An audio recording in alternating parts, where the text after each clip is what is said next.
Bonjour chers élèves, encore une fois une nouvelle leçon et une nouvelle activité de langue, toujours avec les séries des leçons concernant le soutien et la consolidation. Cette fois, notre leçon va porter sur les figures de style.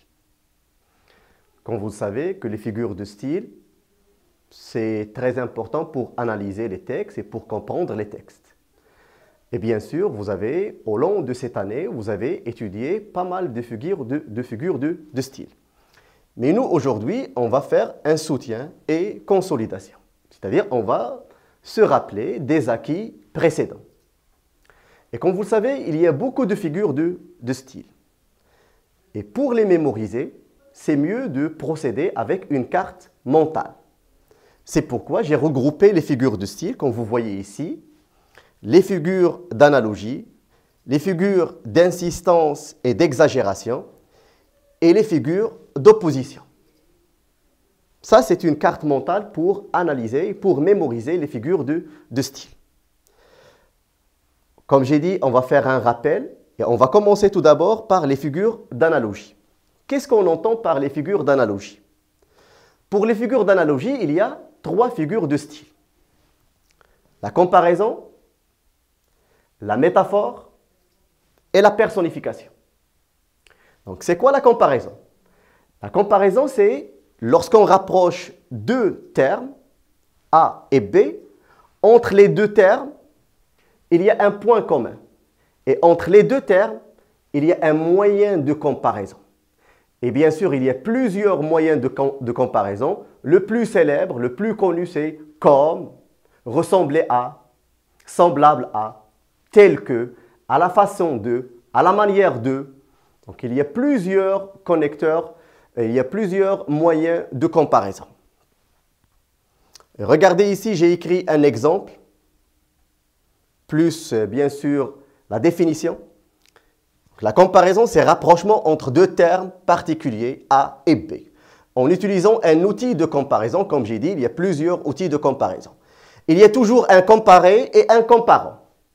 Exemple, ton sourire est triste comme un ciel d'hiver. Donc, sourire, c'est le comparé. Un ciel d'hiver, c'est le comparant. Et entre le comparé et le comparant, toujours, il y a le moyen de comparaison, comme j'ai dit, comme. Ça, c'est la comparaison. Maintenant, la métaphore. La métaphore, il y a plusieurs types de métaphores, bien sûr. Et la métaphore, c'est parmi les figures de style les plus difficiles à repérer. Mais je vais donner une définition qui est la plus simple, la plus facile. La métaphore, c'est comme la comparaison. La métaphore, c'est une comparaison, mais sans utiliser un outil de comparaison. C'est-à-dire rapprocher le terme A avec B et sans employer un outil de comparaison. Regardez l'exemple que j'ai écrit ici. La vie est un voyage plein d'aventures.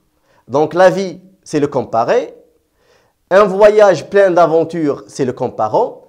Et entre le comparé et le comparant, il n'y a pas d'outil de comparaison, mais la métaphore est assurée par un verbe d'état, c'est l'auxiliaire être.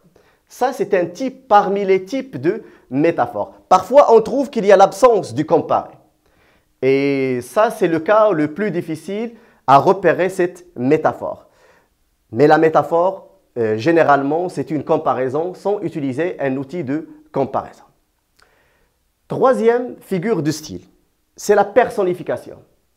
La personnification, c'est lorsque nous, on attribue une qualité humaine, des caractéristiques humaines, à un objet ou bien à un animal.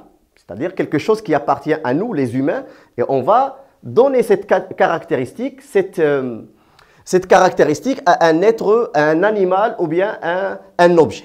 Donc, regardez ici, attribuer des caractéristiques humaines à ce qui ne l'est pas, c'est-à-dire un objet ou bien un animal. Exemple, toute la maison dort. Est-ce que vraiment la maison dort? Ce n'est pas la maison qui dort, mais ce sont les habitants à l'intérieur de la maison qui dorment.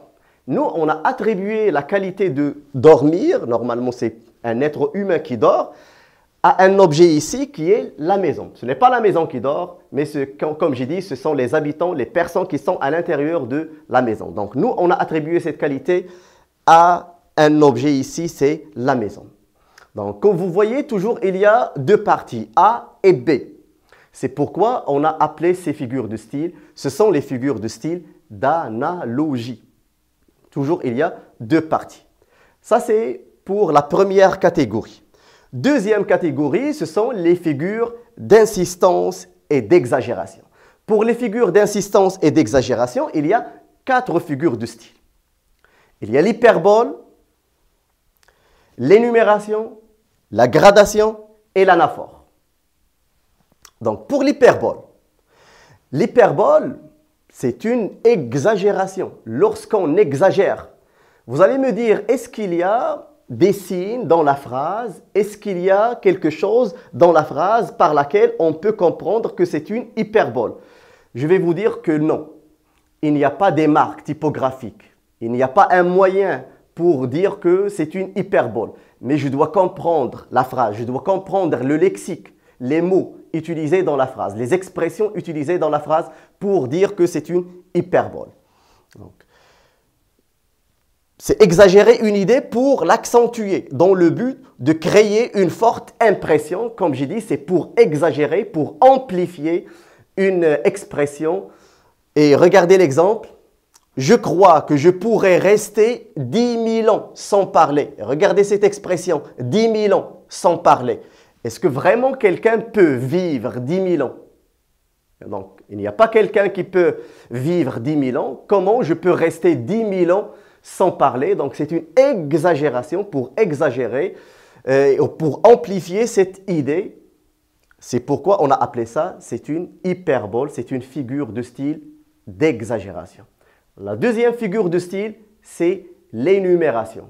Au contraire de l'hyperbole, dans l'énumération, dans la phrase où il y a l'énumération, on va trouver qu'il y a des signes de ponctuation, des signes typographiques par lesquels on peut comprendre que c'est une énumération. Tout d'abord, je vais donner c'est quoi la définition. Donc, l'énumération consiste à rassembler une série de mots et cette série de mots appartient à la même catégorie, c'est-à-dire comme c'est sorte d'un champ lexical. Et ces mots sont séparés par des virgules, comme on va voir dans l'exemple. Ils m'ont donné une plume, virgule, de l'encre, virgule, des feuilles, virgule, une table et une lampe. Vous voyez que on a écrit une série de mots et ces mots appartiennent à la même catégorie. Comme j'ai dit, c'est le même champ lexical, c'est de l'écriture, plume, l'encre, feuille, table et une lampe. Et ces mots, cette série de mots est séparée par des virgules. Là, on peut dire que c'est une énumération. La gradation. Et regardez, il y a une ressemblance entre l'énumération et la gradation. Puisque aussi dans la gradation, on va trouver qu'il y a des virgules. Mais c'est quoi la différence? Ici, on écrit seulement une série de mots. Il n'y a pas une intensité. Il n'y a pas un degré croissant ou bien décroissant dans la phrase. Regardez dans l'exemple. Vous ne donnez qu'un jour, qu'une heure, qu'un moment. Regardez, un jour, 24 heures, une heure et un moment. C'est une gradation où il y a une intensité qui est décroissante. C'est pourquoi on a dit que c'est une gradation. Les mots et les expressions aussi sont séparés par des virgules.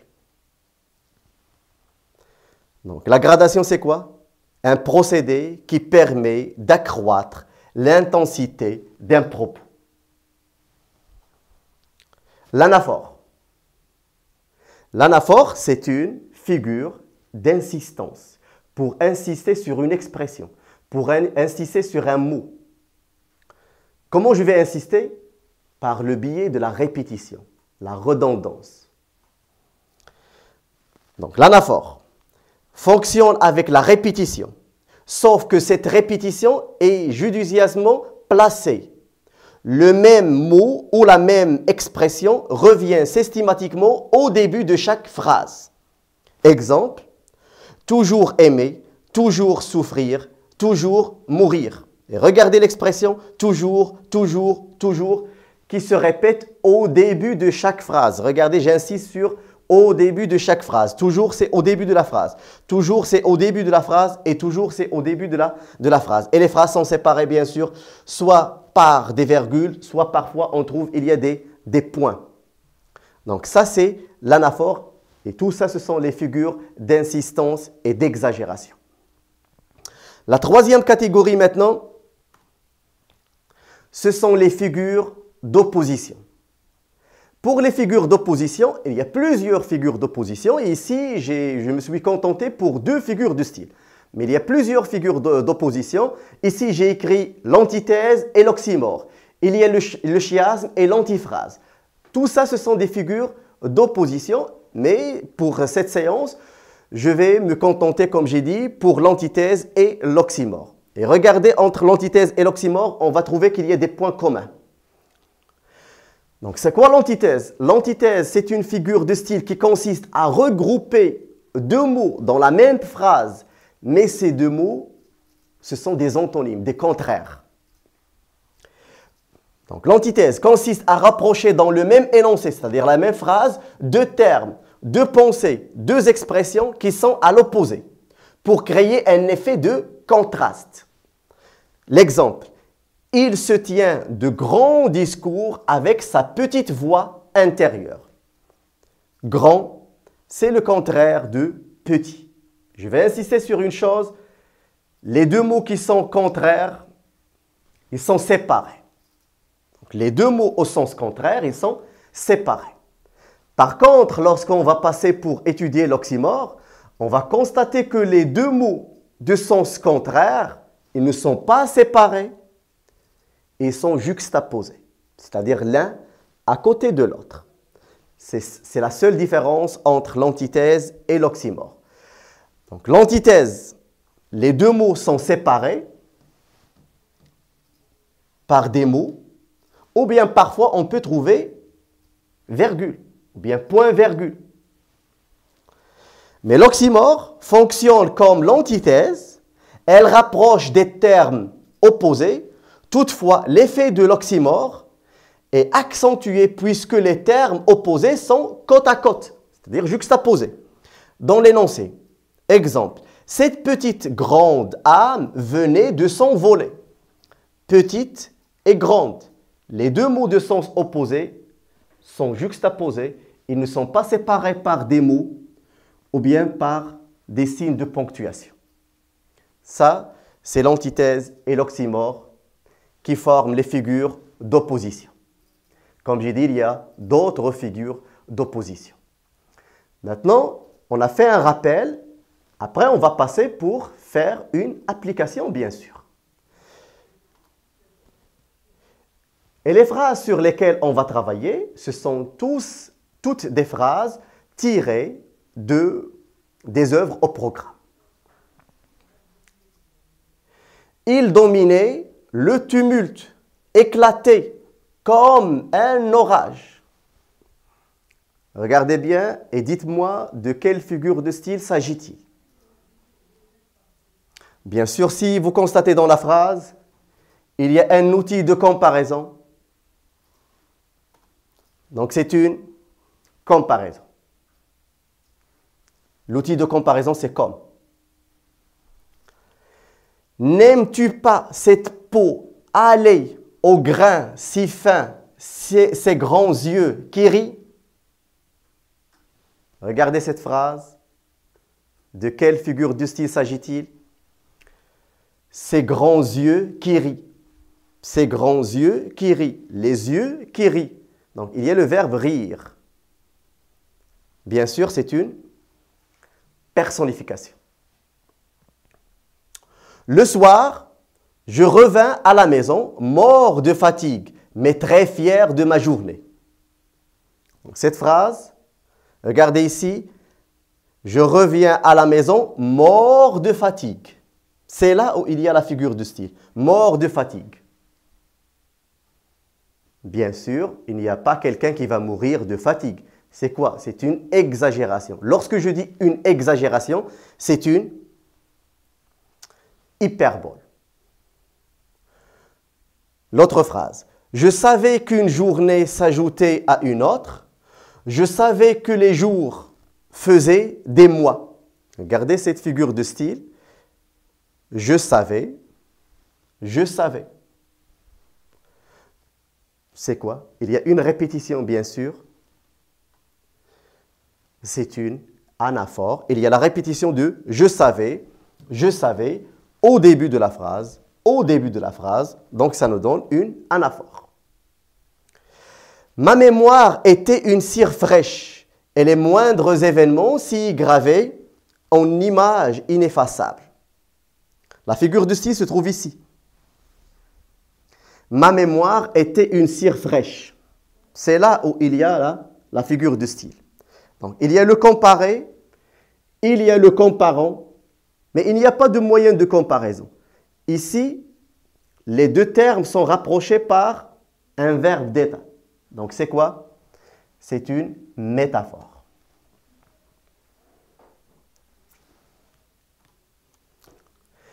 Pour y renaître, il fallait d'abord mourir.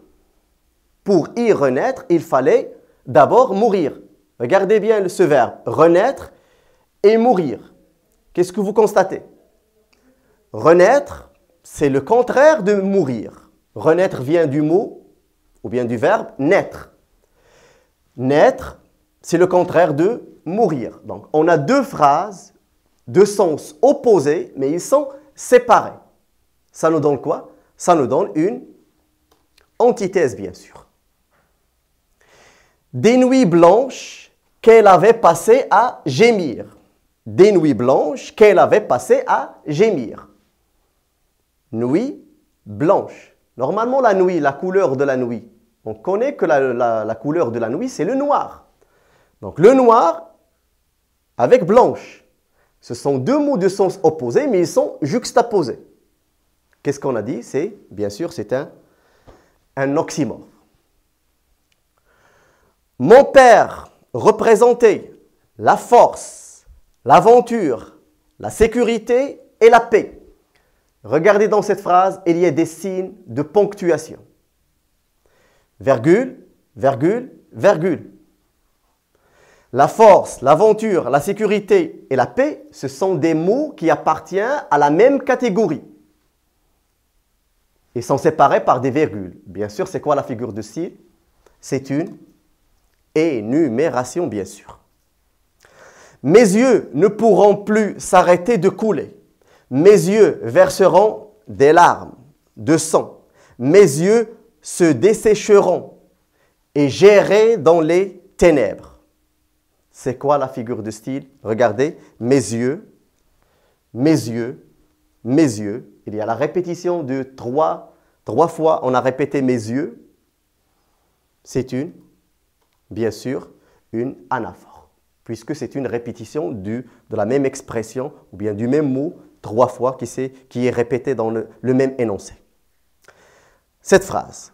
Le monde me paraissait un domaine fabuleux, une féerie grandiose.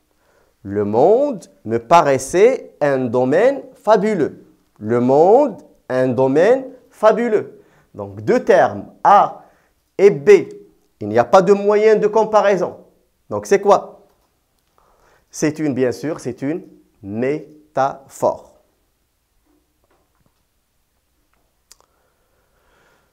Entre alors et à présent, il y a une rivière de sang. Une rivière de sang. Beaucoup de sang qui coule.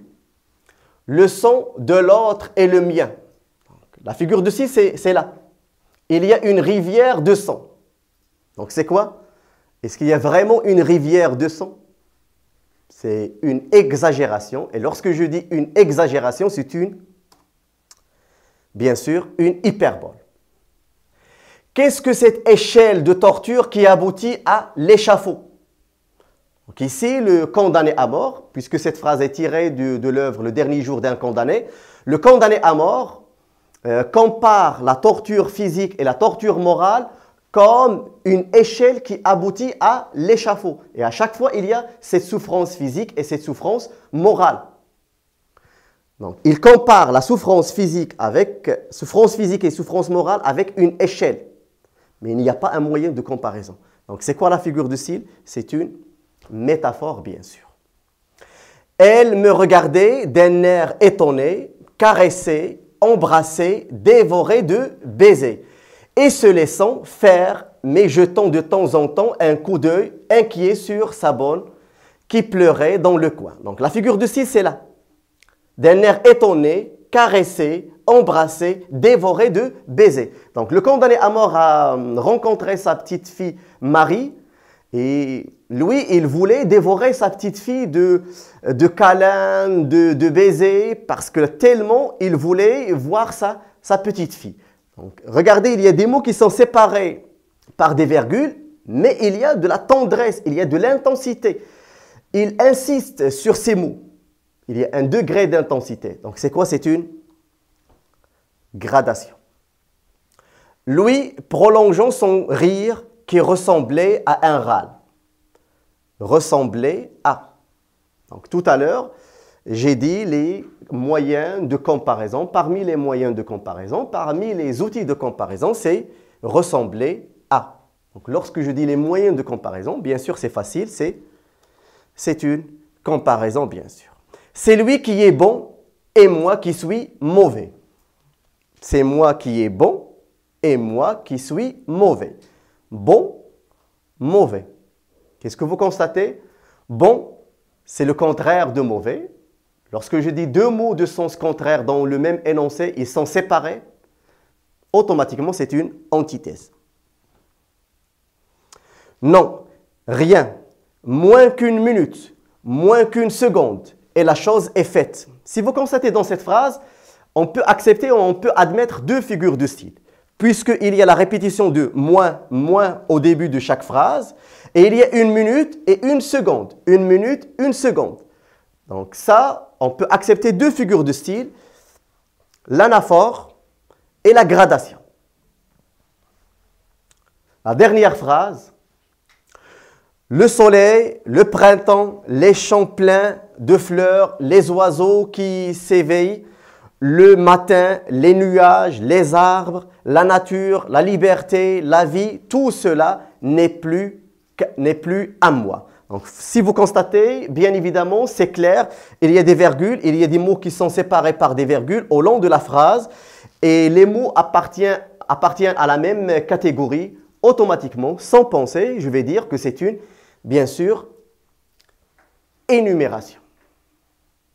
Et notre séance tient à sa fin. Merci pour votre attention et j'espère que j'étais utile pour vous et à la prochaine séance. Merci pour votre attention.